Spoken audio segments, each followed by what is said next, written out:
विवेचना IAS academy, आपका लक्ष्य हमारा विश्वास। विवेचना आईएएस एकेडमी के यूट्यूब प्लेटफॉर्म पे आपका स्वागत है। मैं हूं सुमित।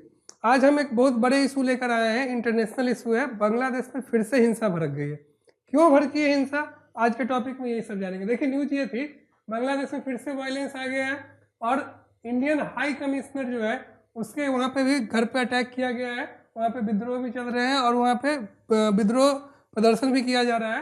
लेकिन मामला क्या था, वहाँ पे एक युवा नेता थे शरीफ उस्मान हादी, जिनकी वजह से, जिनके मौत के बाद ये विद्रोह भड़की है। तो देखते हैं, यही थे वो युवा नेता थे एक।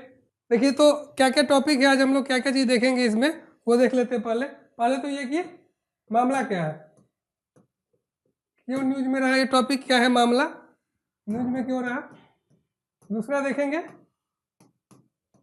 कि शरीफ उस्मान हादी ये कौन है, उन्हें कैसे गोली लगी,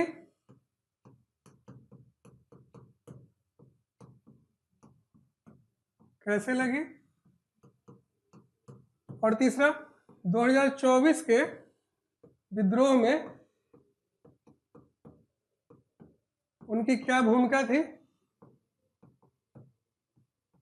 इसे भी समझेंगे। उसके बाद पहला ये, दूसरा, तीसरा, चौथा और पांचवा ये कि उनके मौत के क्या मायने हैं, और एक बार बांग्लादेश की मैपिंग को भी देख लेंगे, क्योंकि बांग्लादेश अब चर्चा में आ गया तो इससे सवाल बनने की भी संभावना है। पिछले साल भी चर्चा में था। इसकी मैपिंग देख लेंगे क्या है। चलिए एक एक करके टॉपिक देखते हैं। टॉपिक ये था कि एक युवा नेता है शरीफ उस्मान हादी, उनकी गोली लगने से मौत हो गई। इससे बांग्लादेश में अशांति फैल गई। उनके मौत से ही विद्रोह हो गए। इनके समर्थक विद्रोह पर उतारू हो गए हैं और जगह जगह आग प्रदर्शन और विरोध प्रदर्शन सब कर रहे हैं। इसमें फिर से एक बार 2024 जैसे हालात पैदा हो गए। अभी कल ही न्यूज आई थी रात में कि प्रोथोम आलो करके एक न्यूज चैनल है, वहाँ पे न्यूज हाउस, मीडिया हाउस है, और एक है तो डेली स्टार, दोनों के ऑफिस में आग लगा दी गई, उनका बिल्डिंग जला दिया गया। एम्बेसी है जो भारत सरकार की, वहाँ पे एम्बेसी के बाहर भी विरोध प्रदर्शन चल रहा है। बांग्लादेश में, भारत की एम्बेसी कहाँ, बांग्लादेश में, वहाँ। और इनके जो कमिश्नर थे एक लोअर रैंक पे, डिप्टी कमिश्नर कह सकते हैं वो, उनके यहाँ भी, उनके घर पे भी अटैक करने की कोशिश की गई। अभी विद्रोह अभी भी जारी है। अब देखिए, हम जानते हैं कौन थे ये शरीफ उस्मान हादी। कौन था ये? एक छात्र नेता थे जो 2024 के जुलाई 2024 में जो विद्रोह हुआ था, जुलाई 2024 के विद्रोह में ये लाइमलाइट में आए।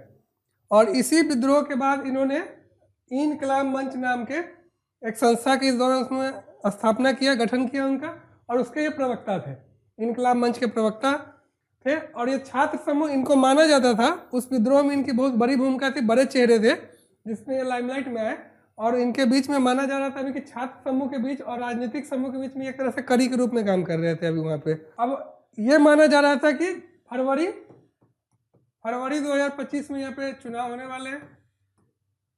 अगले ही महीने के बाद एक दो महीने ही बच गए इसमें।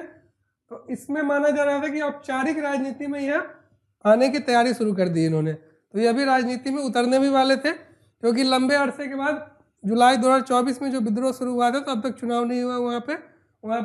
बांग्लादेश में अभी मोहम्मद यूनिस की सरकार चल रही है, अंतरिम सरकार का गठन हुआ था, तो अभी वही सरकार चल रही है। फरवरी 2025 में चुनाव की घोषणा हो गई, जो समय चुनाव होने वाली थी। अब देखते हैं कि 2024 के विद्रोह में उनकी क्या भूमिका रही। तो विद्रोह प्रदर्शन को संगठित करने और राजनीतिक सुधारों की मांग को लेकर के इनकी भूमिका बहुत मुखर मानी जाती है इस मामले में। इसके बाद इन्होंने, इनके ही आंदोलन से आवामी लीग को चुनौती मिली थी और शेख हसीना को बांग्लादेश छोड़कर भारत में शरण लेनी पड़ी थी। अब देखते हैं इनको गोली कैसे लगी।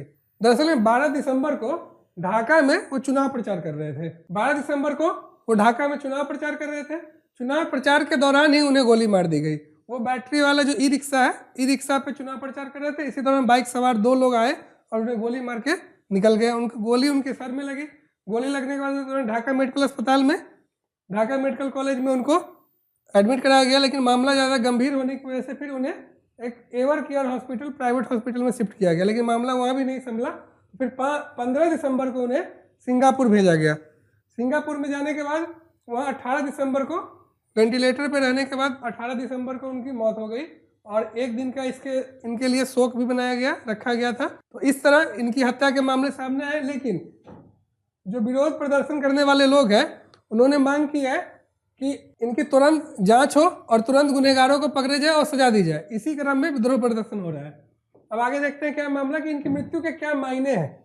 अब ये देख लेते हैं। सबसे बड़ा तो इनकी मृत्यु ऐसे समय में हुई है जब माहौल काफ़ी संवेदनशील सा है, चुनावी माहौल बना हुआ है, चुनाव प्रचार में उतर भी गए हैं और इससे सुरक्षा और अस्थिरता की खतरा बढ़ गया है।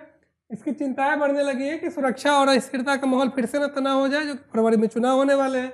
दूसरा हो गया कि इससे सरकार का मानना है, जो अभी अंतरिम सरकार है वहाँ पे वो मान रही है कि इससे निष्पक्ष चुनाव के प्रयास को नुकसान पहुँच सकता है, क्योंकि अगर विद्रोह प्रदर्शन जारी रहे तो ऐसा कयास लगाए जा रहे हैं कि इससे फिर कुछ ना कुछ समूह एक्टिव हो जाएंगे और निष्पक्ष चुनाव नहीं हो पाएगा, क्योंकि शांति की व्यवस्था नहीं बनी हुई है। शरीफ उस्मान हादी को जाना जाता था कि पुराने जमाने की राजनीति को बंद करके ये नए जमाने की विकास की राजनीति की बात करते हैं, धर्म और क्षेत्र जाति के अलावा। तो ऐसे इनको माना जा रहा था। क्वेश्चन यूपीएससी हमेशा पूछता रहा, तो अब हम देख लेते हैं कि मैपिंग में क्या क्या, बांग्लादेश की मैपिंग की क्या स्थिति है, इसमें क्या क्या बन सकते हैं। तो सबसे पहली बात तो जान जाइए कि बांग्लादेश लगभग तीन तरफ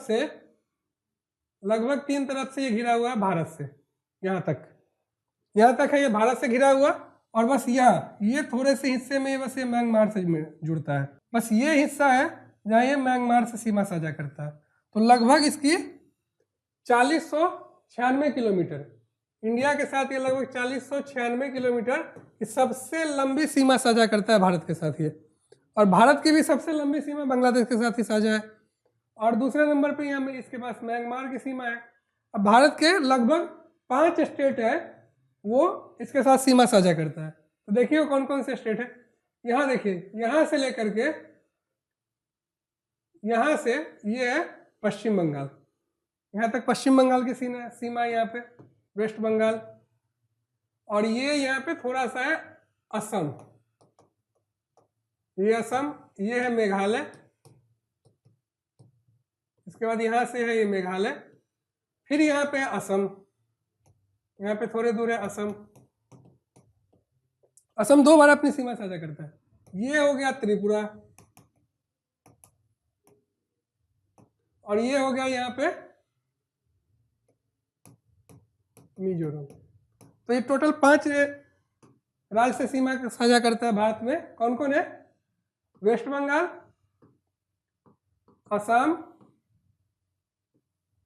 मेघालय,